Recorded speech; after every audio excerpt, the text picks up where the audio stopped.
अस्सलाम वालेकुम नाजरीन, आप देख रहे हैं प्रोग्राम खबर गर्म है। मैं हूं सोनिया अदनान और हमेशा की तरह मेरे साथ मौजूद हैं एहतशामुल हक साहब। नाजरीन, हुकूमत ने ऑपोजिशन के लिए एक नया महाज खोल दिया है। हुकूमत ये कह रही है कि सेनेट इलेक्शन के बारे में कि वक्त से पहले करवाए जाएंगे। दूसरा, हुकूमत की जानिब से ये कहा जा रहा है कि शो ऑफ हैंड्स के जरिए करवाए जाएंगे। लेकिन हमने देखा कि PDM की पूरी क़यादत ने ऑपोजिशन की तकरीबन तमाम ही जमातों ने इस मुतालबे को मुस्तरद कर दिया है। हुकूमत की जानिब से जो कहा गया है, गुज़िश्ता रोज़ हमने देखा कि बिलावल भुट्टो की जानिब से भी ये कहा गया कि हुकूमत शायद बौखलाहट का शिकार है। बाकायदा तौर पर प्रेस कॉन्फ्रेंस भी की गई पीपल्स पार्टी की जानिब से। आज मरियम नवाज साहिबा भी बोल रही थी और मरियम नवाज साहिबा की जानिब से ये कहा गया है कि अगर PDM तहरीक से कोई ख़तरा नहीं है हुकूमत को, तो फिर एक माह पहले क्यों इलेक्शन करवाना चाह रही है हुकूमत। इसके साथ साथ और भी तनकीद की मरियम नवाज साहिबा की जानिब से हुकूमत पर। पहले आपको सुनवाते हैं कि नवाज साहिबा ने क्या कहा, फिर इस पर मज़ीद बात करते हैं। नाज़रीन, हमने देखा कि जब भी इलेक्शन होते हैं पार्लियामेंट के फ्लोर पर, खासकर सेनेट इलेक्शन के हवाले से अगर बात करें तो ये इल्ज़ाम लगना शुरू हो जाते हैं कि हमारे लोगों को तोड़ा गया है, इन्फ्लुएंस किया गया है, पैसे का इस्तेमाल हुआ है। अब हुकूमत ये कह रही है कि इस सब को ख़त्म करने के लिए हम चाहते हैं कि शो ऑफ हैंड्स लाया जाए। गुज़िश्ता रोज़ इमरान खान साहब क्या कह रहे थे, वो भी सुन लीजिए। अब नाज़रीन, सवाल ये पैदा होता है कि इस सारे माहौल में जबकि अपोजिशन जमातें साथ देने को तैयार नहीं है, तो क्या हुकूमत सेनेट इंतखाबात शो ऑफ हैंड्स के जरिए करवाने के लिए तैयार हो सकती है? हुकूमत करवा पाएगी? और इसके साथ साथ नाज़रीन, आखिर हुकूमत एक माह पहले सेनेट इंतखाबात करवा कर हासिल क्या करना चाहती है? क्या वाकई हुकूमत के ऊपर कोई प्रेशर है, जिस तरीके से अपोजिशन जमातें भी बात करती हैं? इस सारे मामले पर आज के प्रोग्राम में हम बात करेंगे। और इसके साथ साथ नाज़रीन, हम देख रहे हैं कि कोरोना भी ख़तरनाक हद तक बढ़ता जा रहा है। आज सीनियर सहाफ़ी तारिक महमूद साहब, जिनकी सहाबत की मैदान में बहुत सारी खिदमात हैं, पिछले कुछ दिनों से वो ज़िंदगी और मौत की जंग लड़ रहे थे और आज कोरोना की वजह से चल बसे हैं। सहाबत के मैदान में उनकी खिदमात को हमेशा याद रखा जाएगा। बहरहाल प्रोग्राम का बाकायदा आगाज़ करेंगे और मुझे ज्वाइन किया है PTI की सीनियर रहनुमा फ़ारूक हबीब साहब हमारे साथ मौजूद हैं और कुछ ही देर में हमें ज्वाइन करेंगे कंवर दिलशाद साहब भी, साबिक सेक्रेटरी इलेक्शन कमीशन हैं। फ़ारूक हबीब साहब, सबसे पहले मैं आपकी तरफ आऊँगी। फ़ारूक हबीब साहब, सबसे पहले तो ये बताइएगा कि ये जो हुकूमत बात कर रही है कबल अज़ वक्त सेनेट इंतखाबात की, आखिर क्या इनसिक्योरिटीज़ हैं आपकी जमात को? क्यों आप चाह रहे हैं कि सेनेट इलेक्शन जो है वो एक माह पहले करवाए जाएं? मकासद क्या हैं? ठीक है, फ़ारूक हबीब साहब से भी राबिता करने की कोशिश करेंगे। साबिक secretary election commission Kanwar Dilshad साहब भी हमें ज्वाइन कर चुके हैं। कंवर दिलशाद साहब, सबसे पहले तो बहुत शुक्रिया आपके वक्त का। कंवर दिलशाद साहब, सबसे पहले तो सीधा सा सवाल है जिस पर हम देख रहे हैं कि अपोजिशन भी तनकीद कर रही है कि आईनी तौर पर तो इस्तेहकाक इलेक्शन कमीशन के पास है, इलेक्शन कमीशन ही शेड्यूल अनाउंस करता है। क्या हुकूमत अनाउंस कर सकती है शेड्यूल, कबल अज़ वक्त हो या वक्त पर हो? हुकूमत के पास क्या इस तरह का कोई इस्तेहकाक है? इस बारे में आइन क्या कहता है? और साथ में ये भी बताइएगा कि हुकूमत क्यों इलेक्शन जल्दी करवाना चाह रही है? हुकूमत को इससे क्या फ़ायदा होगा? असूली तौर पर वज़ीर आज़म साहब को, जो उनकी लीगल टीम है, उनकी जो कानूनी माहिरीन हैं, उन्होंने उनको एक सही तरीके से ब्रीफ नहीं किया। उसमें सबसे बड़ी अहम बात यह है कि election commission of Pakistan senate के इंतखाबात करवाए, सदर का इंतखाब करवाएं या कौमी सूबाई सदर के इंतखाबात करवाएं, उनके लिए आर्टिकल 224 में वाज़ेह हदायत जारी की हुई है। जहाँ तक ये सेनेट का इलेक्शन है, वो आर्टिकल 213 में लिखा हुआ है कि इलेक्शन कमीशन ऑफ पाकिस्तान ही जो है उसका शेड्यूल जारी करेगा और तमाम मरहले जो है वो स्टेप बाई स्टेप पूरे करेगा। अब ये कहना कि भी कबल वक्त इंतखाबात करवाना, ये दरअसल एक मिसगाइडेड है, मिसलीडिंग है। इसका लफ्ज़ इस्तेमाल नहीं करना चाहिए कबल वक्त, क्योंकि सेनेट इलेक्शन जो है वो 30 दिन में मुकम्मल होने होते हैं, जबकि कौमी असम्बली, सूबाई असम्बली का कोई मामला आ जाए तो 60 दिन 90 दिन होते हैं। इस सेनेट के इलेक्शन में तो लिखा हुआ है कि आपने विद इन 1 मंथ जो है वो इलेक्शन के तमाम मरहले पूरे करने हैं। उसकी रूह से जो रूल्स बने हैं, सेनेट इलेक्शन के जो रूल्स बने हैं, उसके तहत ये 11 फरवरी और 11 मार्च के दरमियान जब चाहें इंतखाबात करवा दें। हमने भी बतौर सेक्रेटरी इलेक्शन कमीशन हमने भी फरवरी में इंतखाबात करवाए हैं, 15 फरवरी, 12 फरवरी, और वो तमाम जब मरहले पूरे हो जाते हैं 4 या 5 मार्च तक, ताकि तमाम मुकदमे हों या पिटीशनें हों वो ख़त्म हो जाती हैं और 11 मार्च से पहले वो तमाम मरहले पूरे हो जाते हैं। 12 मार्च को सेनेट का ठीक है, चेयरमैन ये और तो मेरा ख्याल है चेयरमैन कंवर का साहब इंतखाब आपने बड़ी क्लैरिटी के साथ बता दिया। ये बताएं कि जैसा आपने सुना कि प्राइम मिनिस्टर साहब कह रहे हैं कि जी शो ऑफ हैंड इसलिए हम करवा रहे हैं कि करप्शन है और लोगों को रिश्वत देनी पड़ती है, इसका खात्मा हो, लेकिन इस बात का जवाब नहीं दिया उन्होंने कि जी ये वक्त से पहले इलेक्शन क्यों कराए जाएँ। आपके ख्याल में आप माशाल्लाह बड़ा अपना रेगुलर कॉलम भी बड़ा धांसू किस्म का लिखते हैं, अंदर की खबरें भी आप दे रहे होते हैं, आपको क्या लगता है कि ये क्या वजह हो सकती है कि हुकूमत जल्दी इलेक्शन कराने जा रही सेनेट की? देखें जी, मामला यह है कि पॉलिटिकल मामला भी चल रहे हैं आजकल जैसे आपके सामने, लेकिन ज़ाहिरन उन्हें ये चाहिए था कि चीफ इलेक्शन कमिश्नर साहब को एतमाद में लेते और कहते कि मुल्क के अंदर कोरोना वायरस भी चल रहा है, सारे मामले चल रहे हैं, तो आप अपने शेड्यूल के बारे में अपनी नजरसानी कर लें। इलेक्शन कमीशन पाकिस्तान के पास रूल बनाने के इख्तियार मौजूद हैं, वो अपने उसके कोई रास्ता बिटवीन दी वे निकाल लेते, लेकिन इन्होंने तो ये किया कि इलेक्शन कमीशन पाकिस्तान को तो बिल्कुल ही नजरअंदाज ही कर दिया, ने पूछा ही नहीं कि आप किस इदारे में बैठे हुए हैं। इसकी वजह से एक अभाव पैदा हो गया। लेकिन इलेक्शन तो आपके 15 फरवरी 18 फरवरी को हो सकते हैं। लेकिन एक बड़ी बात यह है, शाह साहब एक बार अर्ज करूंगा आपसे, ये इलेक्शन जो है इसका एक शेड्यूल तो जारी कर सकते हैं, सेनेट का इलेक्शन का शेड्यूल जारी करके तमाम मरहले तय करते हुए ये 15 फरवरी को इंतखाबात करवाने के मिजाज हैं। ये तो इख्तियारात हैं। ठीक है कमर दिलशाद साहब, दूसरा जो शो ऑफ हैंड्स पर बात कर रही है हुकूमत, जाहिर है इसमें आईनी तरमीम की ज़रूरत होगी, जिसके लिए जाहिर है अपोजिशन अगर साथ दे तो फिर ही हो सकता है, लेकिन हुकूमत ने फैसला किया सुप्रीम कोर्ट जाने का, तो सुप्रीम कोर्ट का किरदार क्या होगा इस सारे मामले में?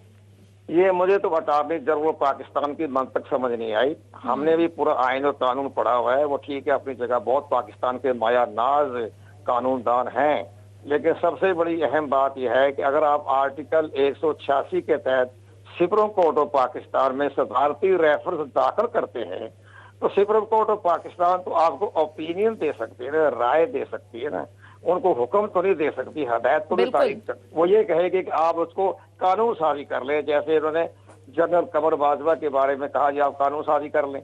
इसी तरह वो कहते हैं कि आप कानून एक चीज देखिएगा कि ओपोजिशन के पार्ट पे भी और गवर्नमेंट के पार्ट पे भी लगता है कि दोनों तरफ झुंझलाहट डेस्परेशन देखने में नजर आ रही है।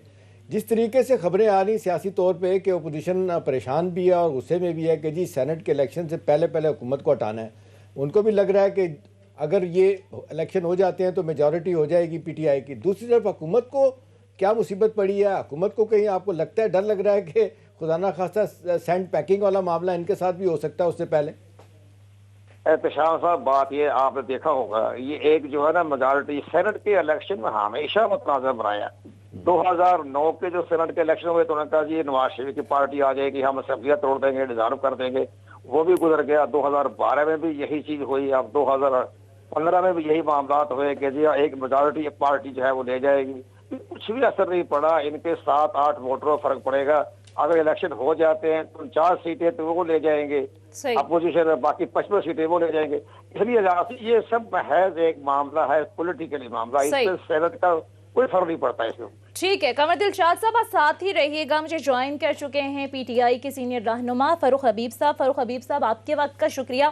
फारूक हबीब साहब, जिस तरह से अभी कमर दिलशाद साहब भी ये कह रहे थे कि आइन ये कहता है कि सेनेट इंतखाबात का शेड्यूल इलेक्शन कमीशन ही अनाउंस करता है, आपकी जमात को क्या इतनी इनसिक्योरिटीज़ हैं? क्योंकि आप एक माह पहले सेनेट इलेक्शन की बात कर रहे हैं, क्या मकासद हैं? आखिर हुकूमत क्या हासिल कर पाएगी अगर एक माह पहले हो जाते हैं ये इंतखाबात? तो देखें सबसे पहले तो कमर दिलशाद साहब हमारे बड़े मोहतरम हैं, बड़े भाई हैं, इनको सलाम भी, और हम तो ख़ुद इनसे रहनुमाई भी लेते हैं, इनसे सीखते भी हैं। और अगर इनकी बात के ऊपर मैं कोई बात करूं, वो तो सूरज को चिराग दिलाने के मुतरादिफ है। सही, चूँकि कमर साहब ने अपनी बात के अंदर ही हमें जो है वो रास्ता दिखाया है कि ये चीज़ जो है वो हमारे आइन के अंदर ही मौजूद है कि इंतखाबात जो पहले हो सकते हैं। यकीनन जो है वो ये ज़िम्मेदारी इलेक्शन कमीशन की है, शेड्यूल भी इलेक्शन कमीशन अनाउंस करेगी, लेकिन जो गवर्नमेंट के अंदर या काबीना के अंदर जिस चीज़ के ऊपर डिस्कशन हुई वो ये चीज़ थी कि ये इंतखाबात जो हैं वो आपके 1 माह कबल जो है वो हो सकते हैं, उसकी गुंजाइश मौजूद है। अब हुकूमत वो क्योंकि डिबेट एक आगे चल पड़ी उस हवाले से, क्योंकि पॉलिटिकल कॉन्टेक्स्ट के हवाले से, लेकिन अल्टीमेटली मैं समझता हूँ कि जो कानून है, जो आइन के अंदर लिखा हुआ है वो प्रिवेल करेगा। तो पॉलिटिकल डिबेट हम इफ एंड बट्स के ऊपर बेशुमार कर सकते हैं, बिल्कुल फर्क कोई लेकिन चीजें ये फर्क साहब पॉसिबल है जो बेशुमार कमर दिलशाद चीजें साहब ने हैं। बात की। फर्क साहब जिसके बारे में कहा जाता है कि जैसे कह रहे हैं जी 73 सालों में कभी ऐसा नहीं हुआ, और बार बार एक इल्ज़ाम आपकी पार्टी पे लगता है कि जी हर रोज़ एक नई कंट्रोवर्सी आप जनरेट कर रहे होते हैं। अब अगर ये इसमें कोई इतना बड़ा भाम नहीं है, आप सब लोगों को पता है कि जी इलेक्शन जो है ना वो हमने देखा कि हर 3 साल के बाद ये मार्च में होते हैं इलेक्शन। तो अगर ये मार्च में हो जाएंगे तो कोई फ़र्क नहीं पड़ेगा, आपकी हुकूमत तो कहीं भी नहीं जा रही। कुछ लोग कहते हैं कि शायद ये मौजूदा सियासी माहौल से तवज्जो उठाने के लिए किया गया है। कुछ लोगों का ख्याल है कि नहीं, जिस तरह डेस्परेट है ओपोजिशन, हुकूमत भी डेस्परेट है, उनके पास भी कुछ खेलने के लिए पत्ते नहीं रह गए शायद। जी नहीं, देखें बात यह है कि अपोजिशन तो खुद कोलैप्स कर गई है ना, तो हुकूमत को गिराने निकले थे, घर भेजने निकले थे। अपोजिशन तो खुद 31 जनवरी तक सर्दियों की छुट्टियों पर जो है वो घर चले गई है। देखें मसला ये है कि ये एक पूरा प्रोसेस है, जिस तरह कंवर साहब ने भी बात की। अगर इस प्रोसेस को पहले इनिशिएट किया जाता है तो उसकी गुंजाइश मौजूद है। इसके अंदर मैं समझता हूँ कि किसी किस्म का कोई इबहम, किसी किस्म का कोई एतराज़ जो है वो नहीं होना चाहिए। सही। दूसरी बात यह है कि जो शो ऑफ हैंड के हवाले से बात हुई, तो पीटीआई तो खुद इसकी विक्टिम है। लास्ट इलेक्शन में हमने तो जनरल इलेक्शन से 3 माह कबल जो अपनी पार्टी के 22 लोगों को जो है वो पार्टी से निकाला था, क्योंकि वहाँ पर ख़रीदो फरोख्त हुई थी। और वज़ीर आज़म साहब तो अपने इंतखाबी जो हमारा जो मैनिफेस्टो है उसके अंदर हम ये चीज़ को रेज़ करते रहे हैं कि हम इसको शो ऑफ हैंड करवाएंगे, इसको ट्रांसपेरेंट बनाना चाहते हैं। अगर आज आपने मरीम नवाज़ की प्रेस कॉन्फ्रेंस सुनी हो तो उन्होंने भी ये बात की है कि उन्हें कोई एतराज़ नहीं है। अब बेगानी शादी में मुल्ला दीवाने वाला हिसाब है, फजल रहमान साहब को एतराज़ है, तो उसमें अब हम क्या कर सकते हैं? मसला तो ये है कि इसको शफाफ बनाने के लिए अगर सुप्रीम कोर्ट 186 के तहत हम जाते हैं तो सुप्रीम कोर्ट हमें अपना रास्ता दिखा सकता है, रहनुमाई कर सकता है। वो रहनुमाई हम उनसे लेंगे। फारूक साहब यही कंवर साहब ने एक मिसाल दी, उस मिसाल से मैं एग्री करता हूँ। देखें इसमें एक चीज़ कंवर साहब आप भी बताइएगा कि जिस तरीके से ये कह रहे हैं, फारूक साहब कह रहे हैं, हो सकता है सुप्रीम कोर्ट इस बात पे एग्री कर ले कि जी शफाफियत लाने के लिए बेहतर है कि आप शो ऑफ हैंड से कर लें, लेकिन क्या ये भी ज़रूरी है कि सुप्रीम कोर्ट इनको इजाज़त दे दी कि वक्त से पहले इलेक्शन कराएं? और कंवर साहब अगर हुकूमत सुप्रीम कोर्ट इजाज़त नहीं देती, सुप्रीम कोर्ट के वक्त से पहले इलेक्शन सेनेट के कराए जाएं, तो सियासी तौर पे आपको लगता है पीटीआई को कोई नुकसान होगा? नहीं, असूली तौर पर एहतशाम साहब बात यह है, जैसे अभी फरक हबीब साहब ने बात कर दी है तो सब बिल्कुल दुरुस्त बात है। सुप्रीम कोर्ट ऑफ पाकिस्तान के पास जो रेफरेंस जाएगा आर्टिकल 186 के तहत कि आप हमारी रहनुमाई करें, वो रेफरेंस बहुत इंपॉर्टेंट रेफरेंस है, तो सदर मुमलकत की तरफ से जा रहा है। अब चीफ जस्टिस पाकिस्तान की अपनी स्वाबदीद है कि फुल कोर्ट का इजाज़ तलब करते हैं या 10 रुकनी या 11 रुकनी या 12 रुकनी, ये उनका चीफ जस्टिस की अपनी स्वाबदीद पर। अब इसके बारे में एक और बड़ी अहम बात हो जाएगी, इसी तरह का जो मामला हुआ था ये 2011 में पाकिस्तान वर्कर्स पार्टी की तरफ से सुप्रीम कोर्ट ऑफ पाकिस्तान में रेफरेंस दाखिल किया गया था, तो जस्टिस इफ्तिखार मोहम्मद चौधरी साहब ने इलेक्शन कमीशन पाकिस्तान को मुकम्मल इख्तियार दे दिए थे कि आप साफ शफाफ इंतखाबात कराने के लिए जो भी राह मुतय्यन करेंगे तो वो कानून के दायरे में होगा। तो मैं ये चाह रहा हूँ कि फरक हबीब साहब बड़े माशाल्लाह समझदार है, हमारे दोस्त हैं, उनको चाहिए कि जो पाकिस्तान वर्कर्स पार्टी की तरफ से जो सुप्रीम कोर्ट में जो चीफ जस्टिस इफ्तिखार चौधरी का जजमेंट है उसको मद्देनजर रखें। ठीक है, उन्होंने बिल्कुल इलेक्शन कमीशन को मुकम्मल इख्तियार दिए हुए हैं। और एक और बड़ी अहम बात ये सिक्रेसी, अब सिक्रेसी का मामला ये हो सकता है कि उसमें कोई ना कोई तरमीम करके उसके ये भी कह सकते हैं कि भी आप उसके अब बैलेट पेपर में तब्दीली ला सकते हैं। जहाँ पे मेरे नॉलेज में मामला है ये शो ऑफ हैंड नहीं हो रहा, ये बैलेट पेपर में नाम लिखे जा रहे हैं और पार्टी का नाम लिखा जा रहा है। अब जो मौजूदा हमारे जो साबिका इलेक्शन होते रहे से बैलेट पेपर पर पार्टी का नाम नहीं होता, सिर्फ उसके कैंडिडेट का नाम होता है। अब ये आगे पार्टी का नाम भी लिख रहे हैं, वो बिल कौमी असेंबली में पेश हो चुका है। सही, तो ठीक है, आपका पॉइंट आ गया है कंवर दिलशाद साहब। एहतशाम साहब मैं आपकी तरफ आऊंगी, ये जो सुप्रीम कोर्ट जाने का मामला है इस पर काफी तनकीद भी हो रही है। आज हमने देखा मरियम नवाज साहिबा ने इस पर बात की है, वो ये कह रहे हैं कि अदालत को क्यों आप कंट्रोवर्शियल बना रहे हैं, पार्लिमानी मामलात हैं, पार्लियामेंट में हल होने चाहिए। आपको भी ऐसे लगता है कि इलेक्शन कमीशन से भी राय ली जा सकती है? अभी कंवर दिलशाद साहब भी जिस तरह से बात कर रहे हैं, तो अदालतों को क्या वाकई कंट्रोवर्शियल बनाया जा रहा है? इन प्रिंसिपल तो सोनिया सब लोग यही बात कर रहे हैं, कल से लेके आज तक मेजॉरिटी आपने देखा आईनी और कानूनी माहिरीन यही कह रहे हैं कि जी ठीक है, शफाफियत बनाने के लिए इसमें अगर कोई लॉ लेके आते हैं तो उसको हम वेलकम करते हैं, लेकिन जल्दी कराने के हवाले से कोई भी तैयार नहीं है हुकूमत के नुक्ता नज़र को मानने के लिए। वो यही कहते हैं कि हुकूमत के जहन में कुछ और है। मैं इस तरह इसको देख रहा हूँ हबीब साहब, कंवर साहब के देखे, मैंने ये देखा है कि जैसे आप भी जानते हैं कि कहा जाता है सियासत एक बड़ा बेरहम प्रोफेशन है, इसके सीने में दिल नहीं होता। हमने 3 वाक़यात इन इस्तीफ़ों के हवाले से और अगली इलेक्शन के हवाले से देखें। अभी आप देख लें कि जिस तरीके से सकूत ढाका माजत के साथ कल ही 18 दिसंबर गुजरी है, उसके बाद आपने देखा चीफ मार्शल एडमिनिस्ट्रेटर का ओहदा जनाब मरहूम भुट्टो साहब ने उठाया था। हल्फ उठाने के बाद आपने देखा कि जब उन्होंने कहा कि जी मैं जल्दी ये माशाल्लाह ख़त्म कर दूंगा, लेकिन आपने देखा कि माशाल्लाह नहीं हटा रहे थे। अपोजिशन ने दबाव डालना शुरू किया तो उसके बाद उन्होंने कहा अच्छा ठीक है, फिर अपनी पार्टी के लोगों से उन्होंने पीपल्स पार्टी के लोगों से इस्तीफ़े ले लिए और लोगों का ख्याल था पता नहीं क्या होने जा रहा है। फिर मुझे याद है 3 दिसंबर 1972 को उन्होंने कहा भुट्टो साहब ने कि मेरी पार्टी के MNAs नहीं चाहते कि जी माशाल्लाह उठाया जाए, लिहाजा माशाल्लाह अभी नहीं उठाया जाएगा। देखें ये सहूलतों की गेम है सारी। दूसरा वाक़या आप देख लें, जब लीगल फ्रेमवर्क ऑर्डर मुशर्रफ साहब के ज़माने में अडॉप्ट हुआ था, उसको आपने देखा MMA मुत्तहिदा मजलिस अमल ने, जो जिसकी 2 बड़ी पार्टियाँ जमात इस्लामी और मौलाना फजल रहमान की पार्टी JU आई थी, और मौलाना साहब ने आउट ऑफ दी वे जाकर उनको सपोर्ट किया। मौलाना साहब को वर्दी में उन्होंने जिसको कहना चाहिए कि सदर बनवाया। उसके बाद से फिर आपने देखा काजी हुसैन अहमद मरहूम जो JI के सरबराह थे, उन्होंने रिएक्ट किया कि गलत हुआ, उन्होंने कहा इस्तीफ़े देने चाहिए। आपने देखा कि फजल रहमान साहब ने इस्तीफ़ा देने से इनकार किया और वो उन्होंने डील की किसके साथ, मुशर्रफ के साथ। तीसरा वाक़या आप देख लें PTI के साथ हुआ, जब आपने देखा कि जब अयाज सादिक थे PMLN के स्पीकर और वहाँ पे इस्तीफ़े गए, कितना अर्सा रोके रखा उसको, तो उन्होंने पेश ही नहीं करने दिए। अब सवाल इस वक्त दोनों असाब से मेरा ये है कि भाई इस सियासी माहौल को ठंडा करने के लिए जो बातचीत का दरवाज़ा खुलना चाहिए वो क्यों नहीं खुला? ठीक है, इस पर सवाल उठाएंगे, लेकिन एक ब्रेक के लिए कहा जा रहा है नाज़रीन, मुक्त लेते हैं, स्टे विद अस।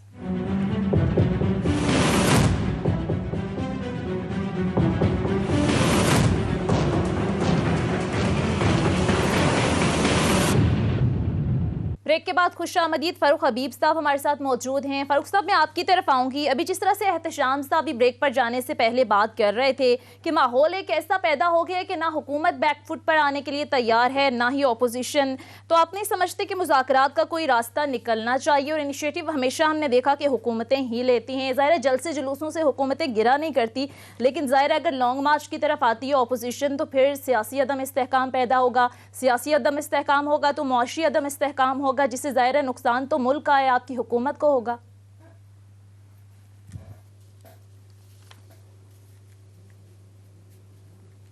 फारूक साहब आप सुन सकते हैं? जी मैं सुन रहा हूँ आपको। जी वो आपसे सवाल फ़ारूक साहब पूछा है कि ये सारा मामला जो है ना आप लोगों पे अब डिपेंड करता है कि हुकूमत क्या फौरी तौर पे क्या इक़दाम लेगी। लोग कह रहे हैं कि हुकूमत का काम है एंगेज करना, एंगेज कर लें, कोई बातचीत का रास्ता निकालें तो मामला बेहतर हो सकते हैं, तो उस तरफ आप लोग नहीं आ रहे। सर शो शुरू हो गया आपका? जी जी शुरू हो गया। जी हाँ बिल्कुल। जी जी, मैं आपका जो सवाल है वो मैंने सुन लिया है। देखें आज जो भी आपने बात की, देखें अगर आप मरियम सफदर की प्रेस कॉन्फ्रेंस देखें तो उन्होंने कहा जी कि हमें इलेक्शन के ऊपर शो ऑफ हैंड के ऊपर जो है वो कोई एतराज़ नहीं है।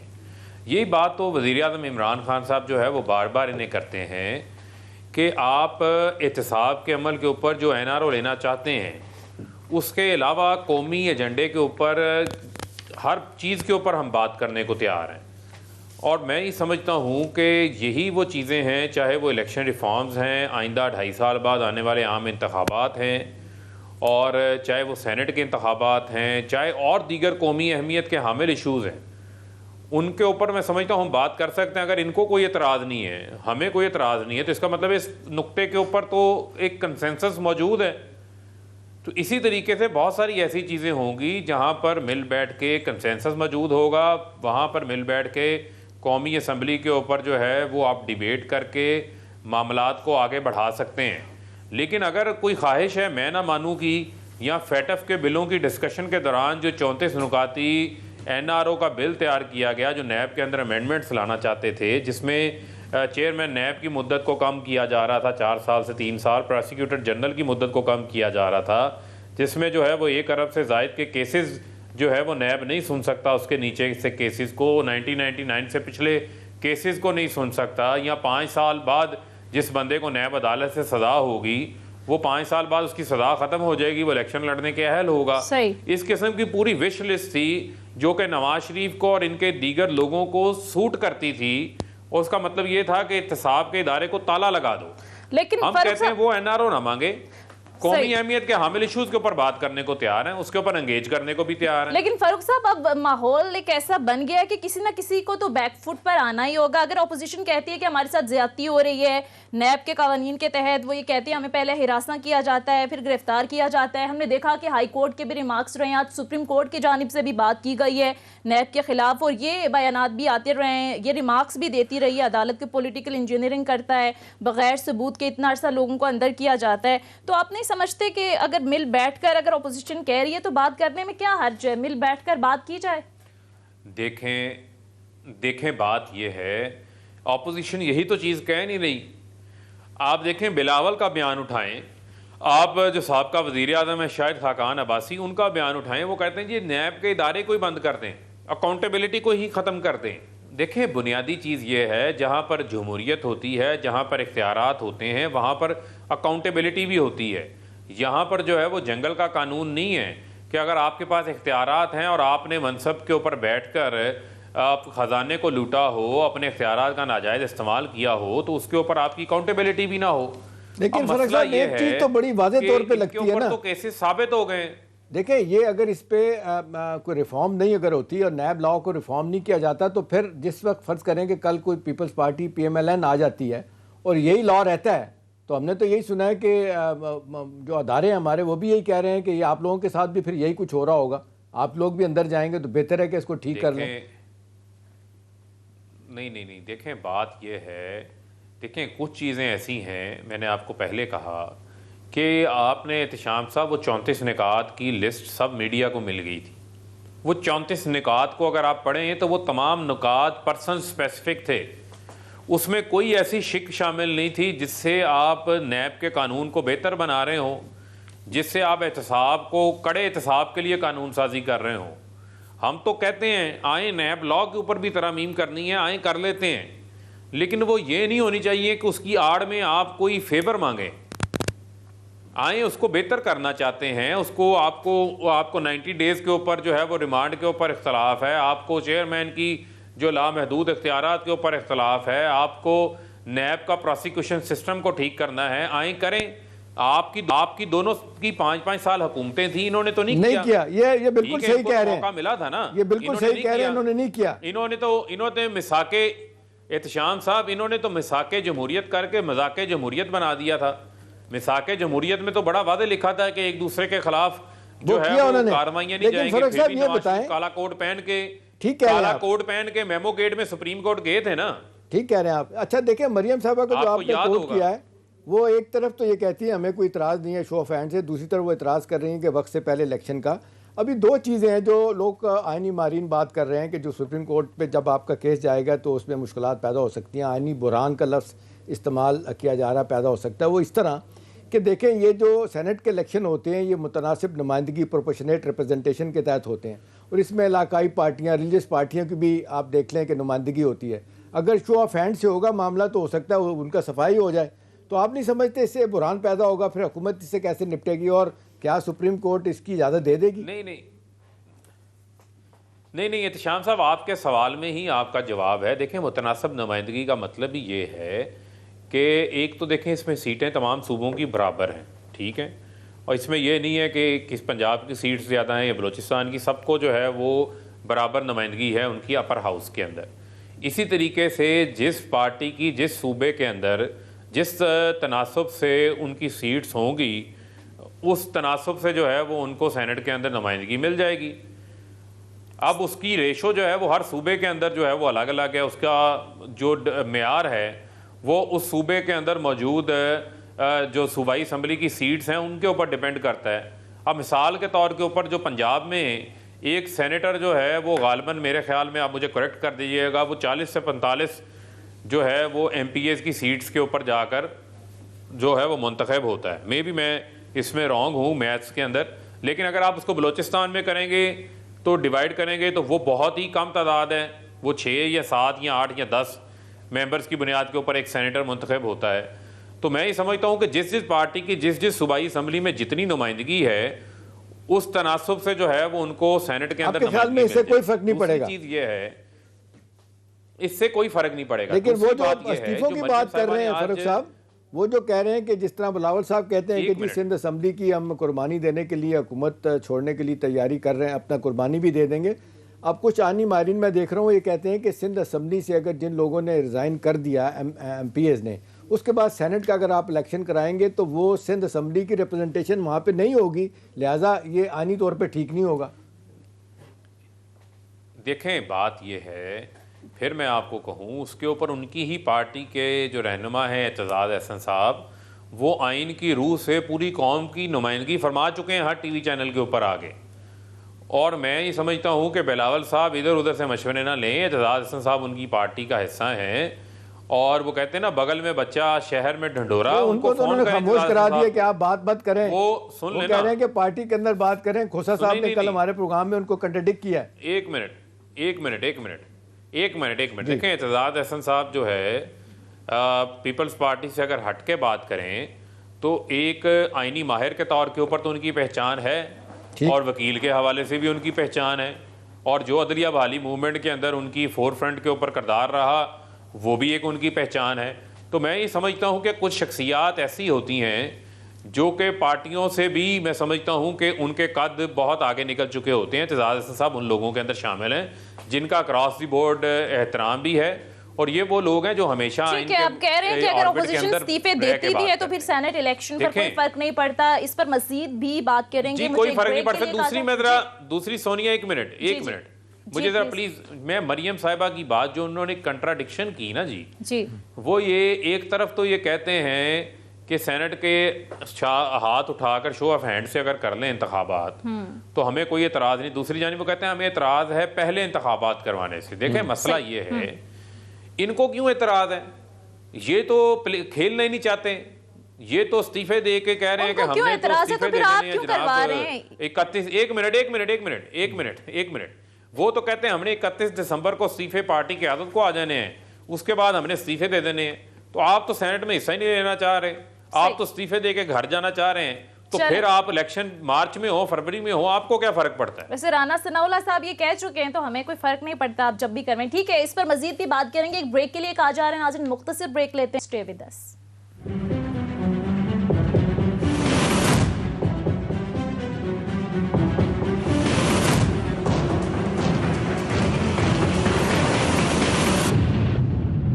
ब्रेक के बाद खुशआमदीद। फारूक हबीब साहब, मैं आपकी तरफ आऊंगी। अब ये जो PDM की जानिब से लॉन्ग मार्च की कॉल दी गई है और ये भी कहा गया है कि 31 जनवरी तक हुकूमत मुस्ताफ़ी हो जाए। ज़रा हुकूमत तो इसको सीरियस नहीं ले रही, लेकिन इस PDM की पूरी तहरीक की बात की जाए तो बहरहाल एक मोमेंटम तो बना PDM का। जो तारीख दी गई उस पर हमने देखा कि जलसे भी हुए, बहुत सी जगहों पर हुकूमत ने रोकने की भी कोशिश की लेकिन जलसे हुए। अब वो लॉन्ग मार्च की बात कर रहे हैं।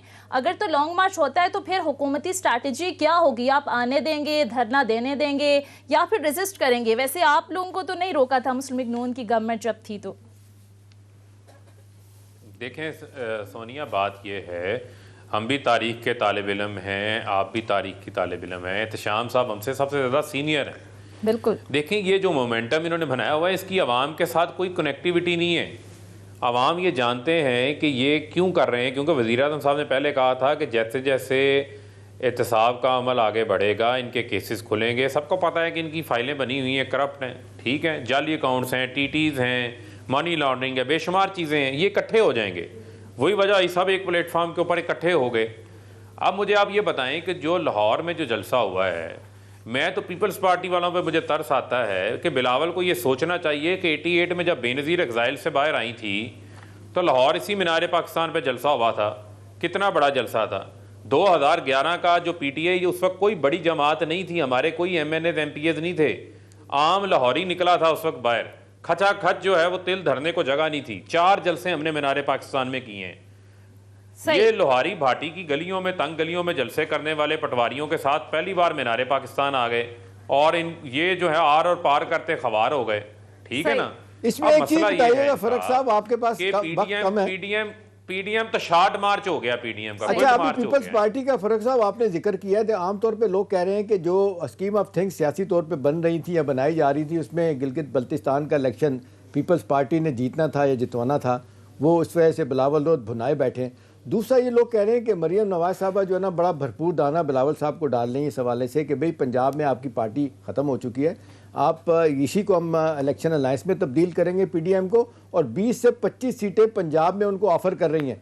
20 से 25 सीटें बहुत बड़ी होती हैं अगर उनको ऑफ़र हो रही हैं, तो आप क्या समझते हैं कि ये कितना अच्छा हो रहा है? और दूसरी तरफ लोग कहते हैं कि यही काम हुकूमत वक्त को करना चाहिए था कि दोनों बड़ी पार्टियों के दरमियान सियासी तौर पे दरार डालते और इनको इकट्ठा ना होने देते। क्या कहेंगे? देखें इत्तेशाम साहब, बात यह है कि बिलावल के जो सियासी उस्ताद हैं उनका नाम आसिफ अली जरदारी है, जो उनके वालिद साहब हैं, ठीक है। और मैंने पहले आपको कहा कि अपोजिशन को, PMLN को उनकी सियासत समझने के लिए 10 PhDs करनी पड़ेंगी। देखिए मसला ये है कि बिलावल को तो सिंध के अंदर कंफर्टेबल हैं, उनको तो कोई बड़ा चैलेंज नहीं है वहाँ पर। अगर वो 25 सीटें इनको देती हैं और वहाँ पर वो अपने कैंडिडेट्स खड़े नहीं करती, तो आप मुझे दिल पे हाथ रख के बताएं कि क्या पीपल्स पार्टी के अवाम में इतनी पजीराई है, इतने वोट बैंक हैं कि वो जीत जाएंगे, वहाँ भी PDA के कैंडिडेट्स जीत जाएंगे? तो बिलावल जो है वो कभी किसी ऐसी जगह पे पाँव नहीं रखेंगे जहाँ पर उनको फिसलने का खतरा हो। ठीक है, तो मैं ये समझता हूँ कि ये इनकी हिकमत अमली अगर कोई है तो वो कामयाब नहीं होगी। गिलगित बल्तिस्तान में भी ये गली गली कूचे कूचे जाके जलसे करके इन्होंने देख लिए, वहाँ भी अवाम ने इनको मुस्तरद किया। क्योंकि देखें, रियासत मुखालफ बयानियां पाकिस्तान में नहीं चल सकता, रियासती इदारों के खिलाफ बयानियां पाकिस्तान में नहीं चल सकता। बिल्कुल बिल्कुल। और जो खुद डिक्टेटरशिप की पैदावार हो, एस्टेब्लिशमेंट की पैदावार हो, उनके मुंह से सिविलियन सुपरमेसी का जो चोगा पहना हो, ढोंग हो, वो नहीं चल सकता। सही। अच्छा फारूक साहब, आखिर में ये बता दीजिएगा, जिस तरह से शाह महमूद कुरैशी भी कल ये बात कर रहे थे कि आसिफ जरदारी को समझने के लिए नून लीग और PDM को वक्त लगेगा, आपने भी अभी यही बात की, तो कहीं हुकूमत को ये यकीन है कि बिलावल जो मर्जी कह लें, जिस तरह के मर्जी बयानात दे दें, फैसला बहरहाल जरदारी साहब ने करना है और इसीलिए हुकूमत कॉन्फिडेंट भी है? देखें, मैं तो इत्तेशाम साहब के लिए सामने चीज़ रख देता हूँ, हमारे व्यूअर्स भी देख रहे हैं। आप देखें कि सेनेट इंतखाबात में अदम एतमाद चेयरमैन के खिलाफ इन्होंने मिल के लाए। 60 लोग खड़े होकर कहते हैं जी अदम एतमाद करें। जब वोटों की बारी आई, कितने वोट निकले? फैटफ के बिल में जो मेंबरान गैर हाजिर थे, किसी के खिलाफ को कार्रवाई हुई? ना नून लीग ने की, ना पीपल्स पार्टी ने की। अब ये फैसला मैं इत्तेशाम साहब के ऊपर और अवाम पे छोड़ देता हूँ। चलें, बहुत बहुत शुक्रिया। PTI रहनुमा फ़ारूक हबीब साहब हमारे साथ मौजूद है। फ़ारूक हबीब साहब, आपके वक्त का शुक्रिया। इत्तेशाम साहब, यही सवाल मैं आपकी तरफ लेकर आऊँगी। जिस तरीके से अभी फ़ारूक हबीब साहब ने भी बात की, आपको भी लगता है कि बिलावल जो मर्जी बयानात दे दें, बहरहाल आखिरी जो पत्ता है वो जरदारी साहब का ही चलना है? कोई सोनिया शक नहीं है, कोई इसमें दो राय नहीं है कि आसिफ जरदारी साहब भी जो एडवाइस कर रहे होते हैं, बिलावल वही कर रहे होते हैं बड़ी हद तक। शुरू में कुछ बातों पे उन्होंने इख्तलाफ किया था, जब पीपल्स पार्टी को रिवाइव करने की बात थी। कहा जा रहा था कि जी जिस तरीके से एतजाज़ हसन कह रहे हैं, खोसर साहब कह रहे हैं, जिस तरीके से कायरा साहब ने कहा, मंजूर साहब ने कहा कि जी पार्टी को पंजाब में अगर बचाना है तो आपको कुछ और तरीका करना पड़ेगा, वो नहीं किया उन्होंने। अब देखें, अभी फ़ारूक साहब कह रहे थे कि जी कोई फ़र्क नहीं पड़ेगा, पीपल्स पार्टी अगर PML उनको सपोर्ट भी करेगी तो कुछ नहीं होगा। आप मुझे बताएं, पिंडी से 2 सीटें जो शेख रशीद ने ली हैं, एक भतीजे ने, तो क्या उन्होंने अपने तौर पे लिए? सबको पता है PTI के सपोर्ट से लिए। कल अगर PMLN अगर सपोर्ट करती है पीपल्स पार्टी को, इनका एक मायदा हो जाता है और ये एक इलेक्टोरल अलायंस होता है, तो डेफिनेटली उसमें उनका फायदा हो सकता है। फायदा होगा। बहुत बहुत शुक्रिया इत्तेशाम साहब। इसी के साथ ही नाजरीन, हमारे आज के प्रोग्राम का वक्त खत्म होता है। अगले प्रोग्राम तक के लिए इजाजत दीजिए। खुदा हाफिज।